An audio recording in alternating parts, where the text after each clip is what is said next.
मी आज आपल्यासमोर महाराष्ट्र दिनानिमित्त माझी माय मराठी ही माझी स्वरचित कविता सादर करणार आहे।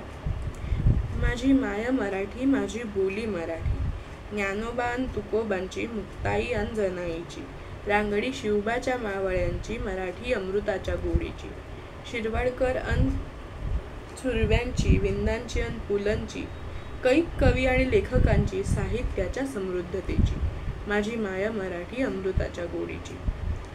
टिळक आणि आगरकरांची, जहालांची आणि मवाळांची, टिळक आणि आगरकरांची, जहालांची आणि मवाळांची, माझी मराठी माऊली स्वातंत्र्याच्या संग्रामाची, माझी माय मराठी अमृताच्या गोडीची, मराठी तुमची अन आमची, मराठी तुमची अन आमची, केवळ नाही राज्यकर्त्यांची, नुसतेच साधन नाही मतांची, आहे अस्मिता घराघराची, माझी माय मराठी, माझी बोली मराठी, माझी मराठी अमृताच्या गोडीची, माझी मराठी अमृताच्या गोडीची।